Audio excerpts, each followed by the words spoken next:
ಕೇಳಿಲ್ಲ ಅವರು. ಹೇಳಿದ್ದು ಒಂದೇ ಒಂದು, ನೀನು ಹಿಂದೂನಾ ಅಂತ ಹೇಳಿ. 1947ನೇ ಇಸ್ವಿಯಲ್ಲಿ ಯಾವಾಗ ನಮಗೆ ಸ್ವಾತಂತ್ರ್ಯ ಬಂತು ಆಗಲೂ ಅದೇ ಪ್ರಶ್ನೆಯನ್ನ ಕೇಳಿದ್ರು.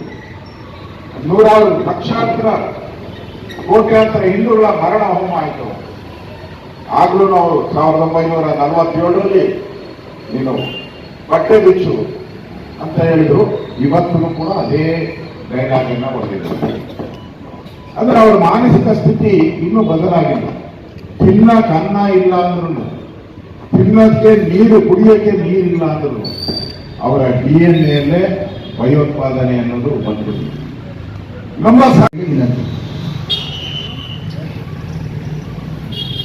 ನಾವೆಲ್ಲರೂ ಒಂದ್ಸರಿ ಘೋಷಣೆ ಕೂಗಿ ಆಮೇಲೆ ಗುಂಡಿಕ್ಕಿ ಭಯೋತ್ಪಾದಕರಿಗೆ ಗುಂಡಿಕ್ಕಿ ಭಯೋತ್ಪಾದಕರಿಗೆ ಗುಂಡಿಕ್ಕಿ ಭಯೋತ್ಪಾದಕರಿಗೆ ಗುಂಡಿಕ್ಕಿ.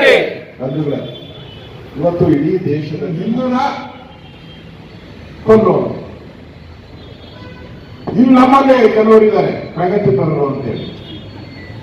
ಆ ಇಸ್ರೇಲ್ ಅಲ್ಲಿ ಯಾವುದು ಪ್ಯಾಲೆಸ್ಟೈನ್ ಅಲ್ಲಿ ಯಾವನೋ ಕಳ್ಳರು ಸತ್ರು ಅಂತ ಹೇಳಿದ್ರೆ ಇಲ್ಲಿ ಮೆರವಣಿಗೆ ಮಾಡ್ತಾರೆ. ನಮ್ಮ MG ರೋಡ್ ಅಲ್ಲಿ ನಾಶಿ ಆಗಲ್ಲ ಅವರಿಗೆ. ಅಲ್ಲಿ ಯಾವನೋ ಸತ್ತರೆ ನಮ್ಮ ಭಾರತದಲ್ಲ ಅವರು, ಭಾರತದವರು ಯಾರೇ ಆಗಿರಲಿ, ಅಲ್ಲಿ ಸತ್ತರೆ ಇಲ್ಲಿ ಮೆರವಣಿಗೆ, ಇಲ್ಲಿ ಪ್ರೊಟೆಸ್ಟ್. ವ್ಯತ್ಯಾಸ ನೋಡಿ. ಎಲ್ಲೋದ್ರು ಈ ಪ್ರಗತಿಪರರೆಲ್ಲ ಇವತ್ತು ಭಾರತ ಮಾತೆಯ ಸಿಂಧೂರ,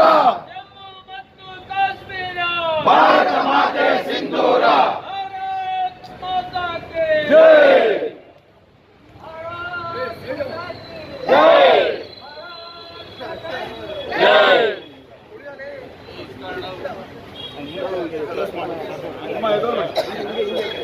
ಹಿಂಗತ್ತೆ